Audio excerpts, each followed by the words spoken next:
নমস্কার, সকলে কেমন আছেন? আশা করি সকলে ভালো আছেন। এন্টারটেন বাংলা চ্যানেলের আরও একটি নতুন ভিডিওতে সকল বন্ধুদের জানাই স্বাগত। বড়দেরকে প্রণাম, ছোটদেরকে অনেক অনেক ভালোবাসা। বন্ধুরা, চলে আসলাম আবারও একটা নতুন ভিডিও নিয়ে। আজকে চলে এসেছি আবারও একটা নতুন আশ্রমে। আজকে চলে এসেছি শ্রী রামকৃষ্ণ আশ্রম শ্রী শ্রী মদন গোপাল জিউ মন্দিরে। এই মন্দির প্রায় 600 বছরেরও অধিক পুরনো। তো বন্ধুরা, এই শ্রী শ্রী রামকৃষ্ণ আশ্রম মদন গোপাল জিউ মন্দির কোথায় অবস্থিত, আপনারা কীভাবে এসে পৌঁছবেন, এই মন্দির কখন কখন খোলা থাকে, এই মন্দিরে ভোগ প্রসাদের ব্যবস্থা কী আছে, ভোগ প্রসাদের মূল্য কত, থাকার কী ব্যবস্থা আছে, এই সকল কিছু তথ্য থাকছে এই ভিডিওতে। তো বন্ধুরা, অনুরোধ রইল ভিডিওটা পুরোটা দেখার জন্য। আর ভিডিওটা দেখে আপনাদের কেমন লাগলো অবশ্যই কিন্তু একটা কমেন্ট করে আপনাদের মূল্যবান মতামতটি জানাবেন।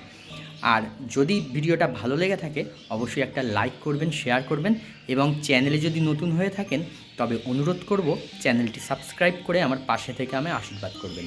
ভিডিওগুলো আপনাদের কেমন লাগছে অবশ্যই একটা কমেন্ট করে আপনারা জানাবেন, কারণ আপনাদের মূল্যবান মতামতটি জানতে পারলে আমারও খুব ভালো লাগে। আপনাদের মূল্যবান মতামতটি জানার অপেক্ষায় আমিও থাকি, আর আমারও ভিডিও করতে আরও উৎসাহ লাগে। তো অনুরোধ করব অবশ্যই একটা কমেন্টের মাধ্যমে আপনাদের মূল্যবান মতামতটি জানাবেন যে ভিডিওগুলো আপনাদের কেমন লাগছে। তো চলুন শুরু করা যাক আজকের ভিডিও। আজকে আমার যাত্রা শুরু করলাম চাকদহ স্টেশন থেকে। চাকদহ স্টেশন থেকে আমি উঠে পড়েছি শান্তিপুর লোকালে। আমার আজকের গন্তব্যস্থলে পৌঁছানোর জন্য আমি এখন চলেছি হবিবপুর স্টেশনের উদ্দেশ্যে।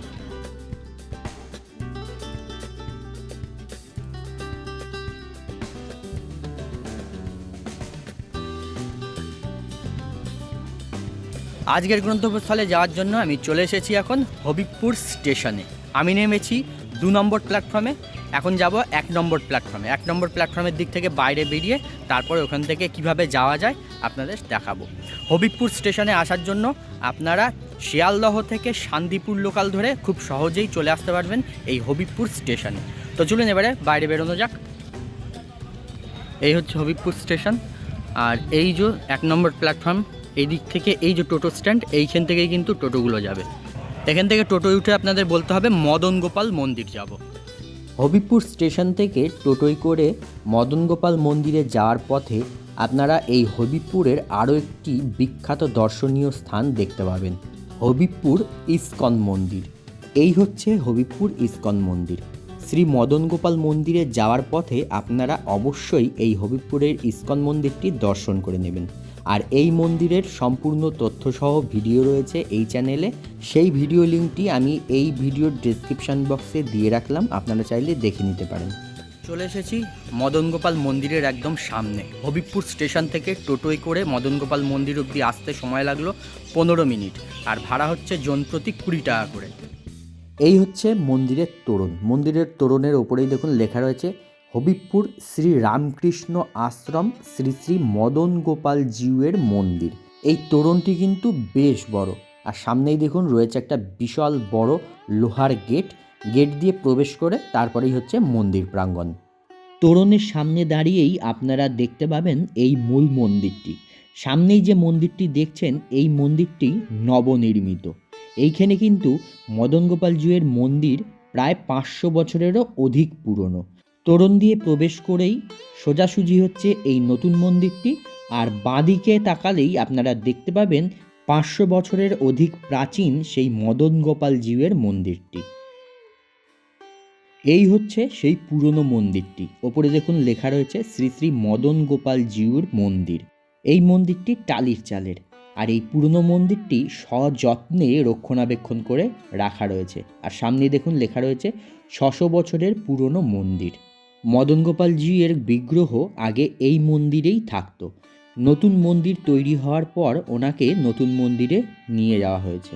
আর এই পুরনো মন্দিরের গর্ভগৃহে দেখুন কাঠের সিংহাসনের ওপরে মদন গোপাল জিউয়ের একটি চিত্রপট রাখা রয়েছে।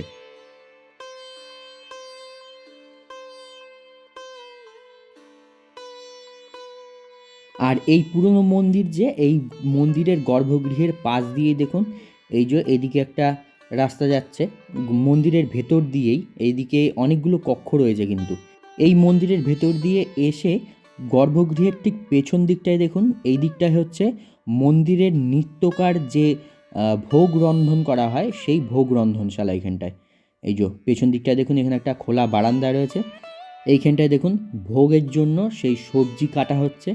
এখানে এই যে বেগুন, আলু, টমেটো সব উনি কাটছেন এখানে বসে। এনারা হচ্ছেন এই মন্দিরের সেবায়েত। আর এই দিকটাই হচ্ছে মন্দিরের রন্ধনশালা।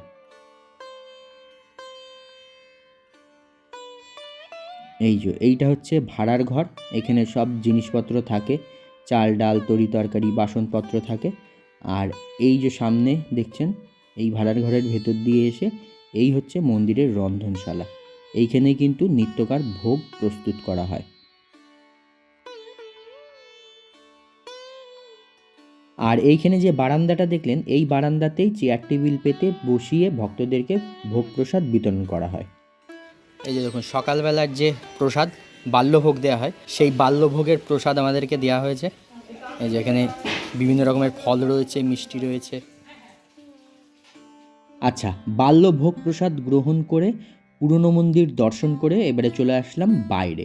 এইবারে আমরা দর্শন করব এই নবনির্মিত মন্দিরটি। গোপাল জিউয়ের এই নবনির্মিত মন্দিরটি কিন্তু অপূর্ব সুন্দর। মন্দিরের যে ছাদের সামনে দেখুন বিভিন্ন দেবদেবতার মূর্তি করা রয়েছে। প্রথমেই রয়েছেন শ্রী রামচন্দ্র এবং বজরংবলী, তারপরে রয়েছেন শ্রীকৃষ্ণ এবং অর্জুন, তারপরে রয়েছেন শ্রী রামকৃষ্ণ পরমহংসদেব এবং স্বামী বিবেকানন্দ, তারপর রয়েছেন শ্রীমৎ স্বামী সচিদানন্দ।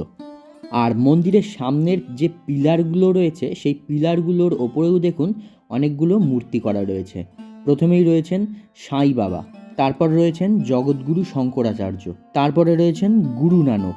এরপর মন্দিরের যে মূল প্রবেশদ্বারের দুই দিকে রয়েছেন শ্রী চৈতন্য মহাপ্রভু। এরপরে এই সাইডে দেখুন রয়েছেন গৌতম বুদ্ধ, তারপরে রয়েছেন যীশু খ্রিস্ট, তারপরে রয়েছেন সন্ত কবির, আর সবশেষে রয়েছেন শ্রী শ্রী সিদ্ধিদাতা গণেশ। আর এই নতুন মন্দিরের সামনেই দেখুন এইখানে একটা টিনের ঘর করা রয়েছে, আর এখানে রাখা রয়েছে এই মন্দিরের রথ। আর এই যে বিল্ডিংটি দেখছেন এইটি হচ্ছে গেস্ট হাউস। এই গেস্ট হাউসটা আমরা পরে ঘুরে দেখব, আর এখানে থাকার কি ব্যবস্থা আছে সেটাও জানবো। তার আগে চলুন আমরা মূল মন্দির যে নতুন মন্দিরটি সেই মন্দিরের ভেতরে ভগবানকে দর্শন করে নিই। মন্দিরের প্রবেশদ্বার দিয়ে প্রবেশ করে এই যে দেখছেন সিঁড়ি উঠে গেছে, এই সিঁড়ি দিয়ে ওপরে উঠে গিয়ে তবেই হচ্ছে মন্দিরের প্রধান গর্ভগৃহ। আর পুরো মন্দিরটা দেখুন ফ্লোর, মন্দিরের সিঁড়ি সমস্তটা কিন্তু শ্বেত পাথর দিয়ে বাঁধানো। আর এই প্রধান গর্ভগৃহে যাওয়ার যে সিঁড়ির দেখুন ডান দিকেই রয়েছে শ্রী শ্রী রামকৃষ্ণ পরমহংসদেবের এই কল্পতরু বিগ্রহটি।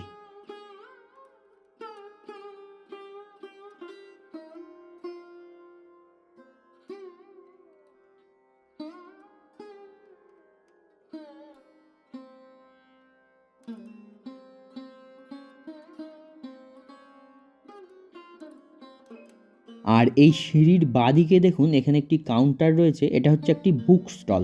এখান থেকে আপনারা ঠাকুর দেবতার ছবি, তারপরে বিভিন্ন দেবদেবতার বিষয়ে জানার জন্য বিভিন্ন রকমের বইপত্র পেয়ে যাবেন। এখান থেকে কিন্তু আপনারা সেই বইগুলো বা ছবি সংগ্রহ করতে পারেন। মূল গর্ভগৃহে যাওয়ার আগে আপনারা আর একটা জিনিস দেখতে পাবেন, এই যে দেখছেন এই আন্ডারগ্রাউন্ডে বিশাল বড় একটা ঘর রয়েছে। এটা হচ্ছে মূল মন্দির যে রয়েছে, মূল মন্দিরের ঠিক নিচটায় কিন্তু এখানটায় দেখুন অনেকগুলো কক্ষ করা রয়েছে ছোট ছোট করে। এখানে এসে জানতে পারলাম ভবিষ্যতে এইখানে গুপ্ত বৃন্দাবন তৈরি করা হবে। এই যে ছোট ছোট কক্ষগুলো দেখছেন এইগুলোর মধ্যে শ্রীকৃষ্ণের লীলার বিভিন্ন মূর্তি বসানো হবে।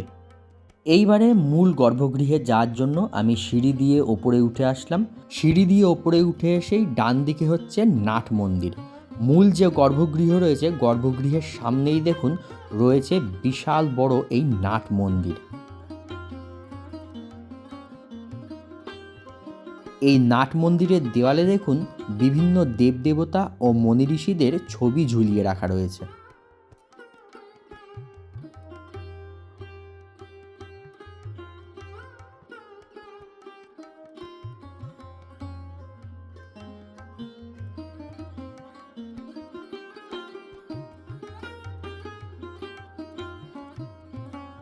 এই হচ্ছে মন্দিরের প্রধান গর্ভগৃহ। আর গর্ভগৃহের সামনেই দেখুন রয়েছে কাঠ এবং কাঁচ দিয়ে তৈরি বিশাল বড় একটি দরজা। দরজায় যেহেতু কাঁচ লাগানো রয়েছে, সেই কারণে দরজা বন্ধ থাকলেও কিন্তু আপনারা নাট মন্দিরে দাঁড়িয়ে দেবতার দর্শন করতে পারবেন। গর্ভগৃহে উঁচু শ্বেতপাথরের বেদির ওপরে বিরাজ করছেন গোপালজিউ। 600 বছরের প্রাচীন সেই গোপালজিউ মূর্তি এই মন্দিরে নিত্য সেবিত হন। গোপালজিউর পাশেই রয়েছেন শ্রী শ্রী রাধিকা। গোপালজিউর ডান দিকে রয়েছে ছোট একটি রাধাকৃষ্ণের বিগ্রহ, আর বাঁ দিকে রয়েছেন গৌরসুন্দর। আর সামনের দিকে দেখুন রয়েছে আরও ছোট ছোট অনেকগুলি রাধাকৃষ্ণের বিগ্রহ, আর রয়েছে অনেকগুলি গোপালের বিগ্রহ। আর গোপালজিউয়ের বেদির সামনে নিচের দিকে দেখুন এখানে রয়েছেন শ্রী শ্রী রামকৃষ্ণ পরমহংসদেব, মা শারদা ও স্বামী বিবেকানন্দ। গোপালজিউয়ের বেদির ডান দিকে দেখুন এখানে রয়েছে আরও একটি ছোট্ট সিংহাসন, আর এই সিংহাসনে বিরাজ করছেন শ্রী শ্রী জগন্নাথ দেব, সুভদ্রা দেবী এবং বলরাম দেব। শ্রী শ্রী গোপালজিউয়ের সঙ্গে এখানে সকল দেবদেবতার নিত্য পুজো হয়। এই মন্দিরে মোট 3টে গর্ভগৃহ রয়েছে। এইটা হচ্ছে মাঝখানের গর্ভগৃহ। মাঝখানের গর্ভগৃহে শ্রী শ্রী গোপালজিউ বিরাজ করছেন। আর গোপালজিউয়ের গর্ভগৃহের বাঁ দিকের গর্ভগৃহে এখানে দেখুন বিরাজ করছেন শ্রী শ্রী বিষ্ণুদেব। বিষ্ণুদেবের এই মূর্তিটা কোষ্ঠী পাথরের তৈরি, আর মূর্তির চারিদিক দিয়ে দেখুন আরও বিভিন্ন দেবদেবতার মূর্তি খোদাই করা রয়েছে। আর বিষ্ণুদেবের এই মূর্তিটা কত বছরের প্রাচীন মূর্তি সেটা কিন্তু কেউই সঠিক বলতে পারলেন না। বিষ্ণুদেবের সামনে বিষ্ণুদেবের পায়ের কাছে রয়েছে গরুড় দেবের একটি মূর্তি, আর বিষ্ণুদেবের মূর্তির ডান দিকে রয়েছে লক্ষ্মীনারায়ণের মূর্তি। বিষ্ণুদেবের বাঁ দিকে দেখুন এখানে একটি মূর্তি রয়েছে, তবে এই মূর্তিটি কিসের তৈরি আমি ঠিক বলতে পারছি না। আর এই মূর্তিটি কোন দেবতার আমি সেটাও সঠিক বলতে পারছি না, তবে দেখে মনে হচ্ছে যতদূর সম্ভব মা লক্ষ্মী। শ্রী শ্রী গোপালজিউয়ের গর্ভগৃহের ডান দিকেও দেখুন এখানে আরও একটি গর্ভগৃহ রয়েছে, আর এই গর্ভগৃহে বিরাজ করছেন দেবাদিদেব মহাদেব। এখানে রয়েছে একটি কোষ্ঠী পাথরের শিবলিঙ্গ, আর পাশেই রয়েছে নন্দী মহারাজের একটি মূর্তি। আর পিছন দিকে দেখুন শ্বেতপাথরের বেদির উপরে রয়েছেন শ্রীমৎ স্বামী সচিদানন্দ, আর ওনার পাশে দেখুন আরও একটি বিগ্রহ রয়েছে, তবে ইনি কে আমি ঠিক বলতে পারছি না সঠিক। আপনাদের যদি জানা থাকে অবশ্যই কমেন্ট করে জানাবেন। আর একটি সিংহাসন রয়েছে দেখুন, এই সিংহাসনে রয়েছেন মা কালী এবং দেবাদিদেব মহাদেব। মা কালীর একটি অপূর্ব সুন্দর বিগ্রহ রয়েছে, আর মহাদেবেরও একটি সুন্দর বিগ্রহ রয়েছে, আর সামনে রয়েছে একটি ছোট্ট শিবলিঙ্গ।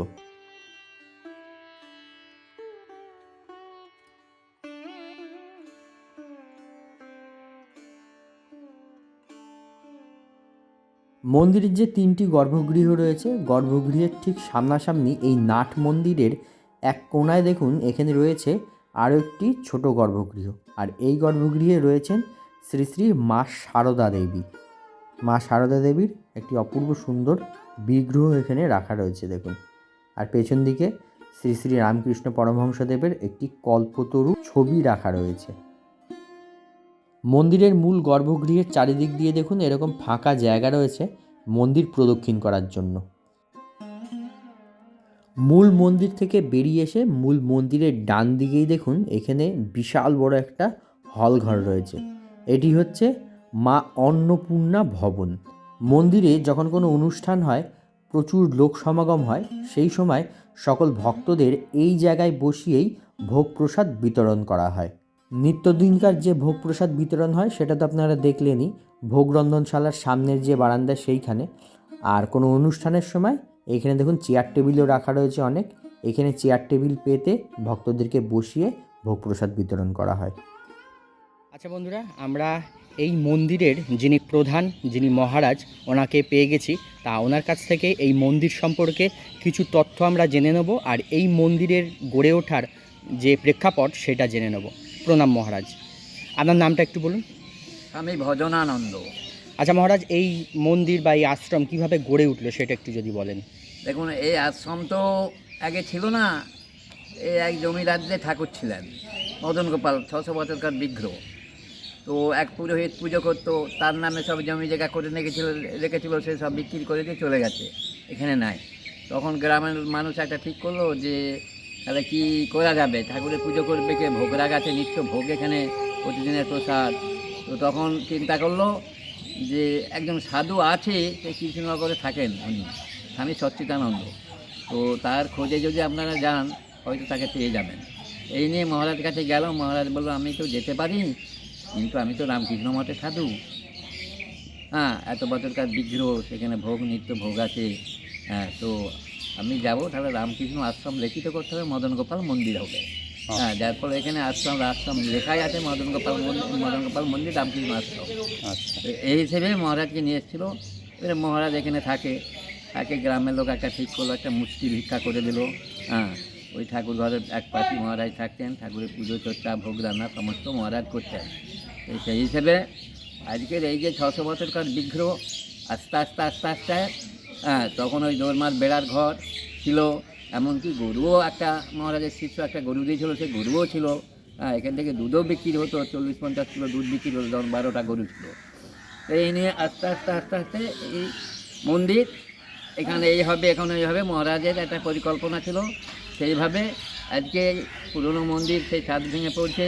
তো মহারাজ বলে গেল যে দক্ষিণ দিকে মন্দির হবে, এটা মদন গোপাল ওখানে চলে যাবে, আরও সব যে বিগ্রহ আছে সব ওখানেই চলে যাবে। তো যাতে গেট থেকে মন্দির দেখা যায়, সেইভাবে মন্দিরটা তৈরি হয়েছে মানুষের একটা সহযোগিতায়। মানুষ কেউ বাবা মায়ের নাম দিয়েছে, এখানে ফলক দিয়েছে, সেই হিসেবে টাকা পয়সা এসেছে, সেই হিসেবে টাকা পয়সা এসে আসার পরে মন্দির তৈরি হলো, নতুন মন্দির। এখনও কাজ বাকি আছে, আমার আন্ডারগ্রাউন্ডে কাজ বাকি আছে, সেখানে 22টা খোপ আছে, তার মধ্যে ঠাকুর দিতে হবে। এই নিয়ে আমরা একটা চেষ্টা করছি যে যাতে এই জিনিসটা একটা বৃন্দাবনের মতো একটা হয়, এখানে আমরা চেষ্টা করছি। এবারে এখানে মানে খাওয়া পোড়া একটা, যারা অনেকেই তো বলে যে মহারাজ এখানে খেতে গেলে কত দিতে হবে। দেখুন, এখানে তুমি ঠাকুরকে পয়সা দিচ্ছেন, আমাকে নয়। প্রসাদ বিক্রি হয়নি, প্রসাদ। তো যার যেটা সেইভাবে সে এখানে দিচ্ছে। বা বলো মহারাজ থাকতে গেলে কত দিবে, আমি বলি তুমি কত দিবে। আচ্ছা, 24 ঘন্টা থাকবে তুমি, খাওয়া দাওয়া কত দিবে আমাকে বলো। দেখ, তুমি যেটা মনে করবে সেটা তুমি দিবে। আচ্ছা, হ্যাঁ, এই বলে আমাদের একটা তো খরচা আছে, কারেন্টের খরচা আছে, বাথরুম পায়খানা বিছানাপত্র দিয়া, এগুলো একটা খরচা আছে, সেই হিসেবে তুমি দিয়ে যাবে। এই যে আমাদের কথাবার্তা অনেকেই শুনে বলে যে না মহারাজের তো কোনো দাবি নাই, আর না আমার কোনো দাবি নাই, তো এই দিতে হবে। আজকে এখানে 10টা পদ আমার রান্না হয়, 12টা পদ রান্না হয়। হ্যাঁ, তো সেই 12টা পদ রান্না করে খেতে গেলে কত পড়ে, তাকে যদি বাড়িতে রান্না করে খেতে হয় কত পড়ে। হ্যাঁ, তো সেখানে আমার এখানে 100 টাকা দিয়ে সে খেয়ে যাচ্ছে 12টা পদ। হ্যাঁ, সে এসে প্রসাদটা পেয়ে যাচ্ছে, তাকে কষ্ট করতে হচ্ছে না। হ্যাঁ, যে এই হিসেবে আমার এখানে 100 টাকা একটা রেট করা আছে, যেটা যে 100 টাকা সে নিজেই বলে, অনেকেই বলে যে আমার 100 টাকা তো খরচা পড়বেই এই 12টা পদ রান্না করতে। তো সেই হিসেবে আমার এখানে লোক আসা যাওয়া করছে, আস্তে আস্তে বাড়ছে। হ্যাঁ, খুবই সব মানুষ খুশি। হ্যাঁ, এবারে আমার ইচ্ছা আছে খাবার ঘরের উপরে একটা গেস্ট হাউস করবো, 8টা ঘর হবে, সেই হিসেবে মানুষ থাকবে, সুবিধা হবে তাদের। এই সুবিধার জন্য আস্তে আস্তে মানুষের যাতে সুবিধা হয়, অসুবিধা যাতে না হয়, এইটুকুই আমরা করে যাচ্ছি। আর ঠাকুর তো গঙ্গায় স্বপ্ন দিয়ে পাওয়া, যে জমিদাররা ছিলেন সে ঠাকুর গঙ্গায় স্বপ্ন দিয়ে পাওয়া। আচ্ছা, ওখানে শুনেছি নাকি ওখানে পিকনিক করতে গেল, তখন স্বয়ং মদন গোপাল তাকে স্বপ্ন দিচ্ছি, তোরা চলে গেলে আমি 7 দিন খেতে পাইনি, তোরা আমাকে নিয়ে গেলি না। তখন গঙ্গা থেকে কুড়িয়ে এনে এখানে প্রতিষ্ঠা করেছিল। আচ্ছা, সেই 12 ভূঁইয়ের আমলে আজকে 600 বছরকার বিগ্রহ নতুন মন্দিরে চলে গেল। আচ্ছা, আচ্ছা, বর্তমানে এখানে থাকার ব্যবস্থা আছে? থাকা হয় কি এই যে সামনের যে বিল্ডিংটা, এই বিল্ডিংটাই আছে, আর এখানে দুখানা ঘর আছে, ওখানে দুখানা ঘর আছে, কোনো থাকার অসুবিধা নাই এখানে। আচ্ছা আমি আরও একটা ঘর ওই ছাদে করবো, খাবার ঘরটা ঠিক করছি। আচ্ছা হ্যাঁ, যাতে মানুষ এসে অসুবিধা নাই পড়ে। আচ্ছা, এখানে মন্দির কখন খোলা হয় বন্ধ হয়? মন্দির খোলা হয় সকাল 5টায় 5:30টায় মন্দির খোলা হয় আচ্ছা ভোর। এবারে একটু জব করলো, যে যা হলো একটু জব করলো, ধ্যান করলো, হুম হ্যাঁ, করে তারপর সকালবেলা একটু চা বিস্কুট খেলো, মুড়ি খেলো, আমাদের আছে চানাচুর মুড়ি খেলো। আর যারা থাকবে আমরা জিজ্ঞাসা করে নিই কী খাবে না খাবে একটু বলবে, এইভাবে তো দেওয়া হবে। হুম হুম তো এবারে 5:30টায় আরতি হয়। আচ্ছা সন্ধ্যে 5:30টায় আরতি হয়। 8:30টার মধ্যে 8:30 থেকে 9টার মধ্যে ঠাকুরঘর বন্ধ করে দেন। আচ্ছা হ্যাঁ, কারণ বিশেষ করে এখন এই শীতের দিন, ঠান্ডায় লোকজন আসেন, খুলে রেখে দেবো, সেই হিসেবে আমি যেমন দেখি তেমন সেইভাবে ব্যবস্থা করে নিই। আচ্ছা, সকালে কখন খোলা হয়? সকালে 5:30টায় খোলা হয়। 5:30 আর বন্ধ হয়? বন্ধ হয় 9টায় ধরো। আচ্ছা, এগুলো আমাদের বেলুড় মঠ আরম্ভ করে সমস্ত যেটা 9টায় বন্ধ হয়। আর মানে এই টাইমের মধ্যে সারাদিন আসলে ভগবানের দর্শন পাওয়া যাবে? যা খুশি করুক, এখানে অসুবিধা নেই। আচ্ছা, আর প্রসাদটা কখন বিতরণ হয়? প্রসাদটা আমার 1টায় ভোগ উঠবে, 1:30টায় খাবে। আচ্ছা 1টা 1:30টার মধ্যে আমারই হবে, কারণ এখনো আমাকে রান্না করতে হয়।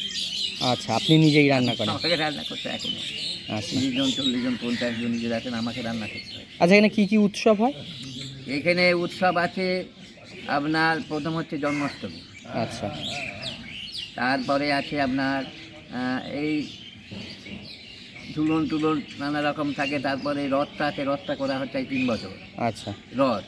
তারপরে ধরো জগদ্ধাত্রী পুজো আছে, হ্যাঁ, তারপরে ধরো মায়ের সারদা মায়ের স্মৃতি পুজো আছে, আচ্ছা হ্যাঁ, তারপরে ধরো আপনার এই কল্পতরু আছে। আচ্ছা জানুয়ারি কল্পতরু যে গেল 1 জানুয়ারি, হুম এই কল্পতরু আছে। আর তারপরে ধরো আপনার দোল আছে, সামনে দোল আছে। হুম তারপর আমি আর একটা অনুষ্ঠান করি, যেটা আমি ছেলেদের মেয়েদের নিয়ে একটা 25শে বৈশাখ করি আমি, আচ্ছা রবীন্দ্রনাথের যেটাই। হ্যাঁ হ্যাঁ কেন মহারাজ রবীন্দ্রনাথকে সঙ্গ করেছিল কলকাতায় এসে। আচ্ছা মহারাজ তো ঢাকা বিক্রমপুরে ছিল ইঞ্জিনিয়ারিং। হ্যাঁ, মহারাজের জন্ম সে ঢাকা বিক্রমপুর, মহারাজ তো কলকাতায় ইঞ্জিনিয়ারিং পড়তে ছিল। আচ্ছা হ্যাঁ, তারপরে তো সাধু, হুম তারপর সাধু হয়ে সংস্কৃত আদ্য মাদ্য পানিনি, এসব পড়াশোনা করে কলেজে পরীক্ষা দিয়ে লেটার স্কলারশিপ পেলেন। আমাদের সব কিছু এখানে আছে তো, হুম পাণ্ডিত্য। আচ্ছা, এখানে কেউ যদি আগের থেকে প্রসাদের জন্য বুক করতে চায়, হ্যাঁ, সে তার জন্য- আগে থেকে বলে দেবে, সকালে কি বিকেলে ফোন করে দিল, মহারাজ কালকে কি পৌঁছুক যাচ্ছি, যে আমরা ওখানে প্রসাদ পাবো দুপুরে। ঠিক আছে মহারাজ, ধন্যবাদ। বর্তমান যে মহারাজের কাছ থেকে আমরা এই আশ্রমের কথা শুনছিলাম, উনি দেখুন আমাদের এখন এই কক্ষটিতে এনেছেন। ইনি হচ্ছেন এই আশ্রমের প্রতিষ্ঠাতা গুরু মহারাজ। ওনার এখানে দেখুন একটি বিগ্রহ রাখা রয়েছে। আপনারা যে পুরনো মন্দিরটা দেখলেন, সেই পুরনো মন্দিরেরই একটি কক্ষ এটা। মদন গোপালজিও আগে যে গর্ভগৃহে থাকতেন, ঠিক সেই গর্ভগৃহের পেছন দিকেই এই কক্ষটি। আর এখানে দেখুন যিনি প্রতিষ্ঠাতা, যে গুরু মহারাজ, ওনার সমস্ত জিনিসপত্র রাখা রয়েছে, ওনার সমস্ত ব্যবহৃত জিনিস, বই খাতা এসব সব রাখা রয়েছে এখানে। আর বর্তমান যে মহারাজ, উনি এখন দেখুন আমাদের এই রুমগুলো দেখাচ্ছেন, যে রুমে এসে ভক্তরা থাকতে পারেন। এটা হচ্ছে পুরনো যে মন্দিরটি, সেই মন্দিরের গর্ভগৃহের পেছন দিককার রুম। এখানেও কিন্তু থাকার ব্যবস্থা রয়েছে এই পুরনো মন্দিরটিতে। এই যে এখানে দেখছেন এই রুম বেশ পরিষ্কার পরিচ্ছন্ন, আর অ্যাটাচ বাথরুম রয়েছে দেখুন। আর এই রুমগুলো কিন্তু বেশ বড় বড়, একটা রুমে অনায়াসে 3-4 জন থাকা যায়।